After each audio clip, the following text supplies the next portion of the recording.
അപ്പോൾ ഗൈസ് ഇവിടെ നോക്കുവാണെങ്കിൽ നമ്മുടെ വെനോ ആണെങ്കിൽ വരുന്നുണ്ട് ഗൈസ്. അതുപോലെ തന്നെ നമ്മുടെ സ്പൈഡർമാൻ ആണെങ്കിൽ അവിടെ നിന്ന് മീൻ പിടിച്ചുകൊണ്ടിരിക്കുകയാണ് ഗൈസ്. നമ്മുടെ വെനോ ആണെങ്കിൽ ഒരു കല്ലെടുത്ത് നമ്മുടെ സ്പൈഡർമാനെ എറിഞ്ഞ് ഉപദ്രവിക്കുകയാണ് ഗൈസ്. അത് കഴിഞ്ഞാൽ എന്തായാലും എല്ലാ കാര്യങ്ങളും ഇവിടെ നിന്ന് അയൺമാൻ കാണുകയാണ് ഗൈസ്. വെനോ എന്തായാലും അടിച്ചു കഴിഞ്ഞതും പോയിട്ടുണ്ട്.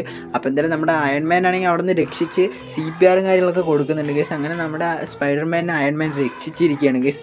അങ്ങനെ നേരെ കൂട്ടിയിട്ട് പോകുന്നത് വേറെ എവിടേക്കല്ല ഗൈസ്, നമ്മുടെ അയൺമാൻ്റെ സ്ഥലത്തേക്കാണ് ഗൈസ്. എന്നിട്ട് അയൺമാൻ്റെ സ്യൂട്ട് നമ്മുടെ സ്പൈഡർമാന് കൊടുക്കുകയാണ് ഗൈസ്. അപ്പോൾ എന്തായാലും സ്പൈഡർമാൻ ആണെങ്കിൽ സ്യൂട്ട് ഇട്ടുണ്ട് ഗൈസ്. അത് കഴിഞ്ഞിട്ട് എന്ത് സംഭവിച്ചെന്ന് നോക്കുന്നതിന് മുമ്പായിട്ട് ഗൈസ് ഈ ഫോട്ടോ കാണുന്ന 2 പ്ലേയേഴ്സിന് ഇഷ്ടമാണെങ്കിൽ എന്തായാലും നമ്മുടെ ചാനൽ സബ്സ്ക്രൈബ് ചെയ്യാൻ മറക്കണ്ട ഗൈസ്. എന്നിട്ട് ആരെയാണ് ഏറ്റവും കൂടുതൽ ഇഷ്ടമെന്ന് എന്തായാലും ജസ്റ്റ് ഒന്ന് കമൻറ്റും കൂടെ ചെയ്തേക്കുക ഗൈസ്. നമുക്ക് നോക്കാം ആർക്കാണ് ഫാൻസ് കൂടുതലെന്ന് ഗൈസ്. അപ്പോൾ എന്തായാലും നേരെ സ്പൈഡർമാൻ ആണെങ്കിൽ സ്യൂട്ടൊക്കെ ഇട്ടിട്ട് ഇറങ്ങിയിട്ടുണ്ട് ഗൈസ്. ആദ്യം വന്ന് തന്നെ വലയൊക്കെ ഇട്ടിട്ട് ഒരു വേനത്തിന് അടിച്ചിട്ടുണ്ട് ഗൈസ്. രണ്ടാമത്തെ വലിയ വേനം വന്ന ഗൈസ് അവനെ നെയ്സിനെ അടിച്ചിട്ട് നേരെ കയറി ആ മുള്ളുകൊണ്ട് വലിച്ച് അടുത്തവനെ കൊന്നിട്ടുണ്ട് ഗൈസ്. പിന്നല്ല കിഡിലൊരു റിവെഞ്ച് തന്നെ അവിടെ നിന്ന് എടുത്തിട്ടുണ്ട് ഗൈസ് സ്പൈഡർമാൻ. പിന്നല്ല ഏതാ. അപ്പോൾ എന്തായാലും അടുത്ത വീഡിയോ കാണാൻ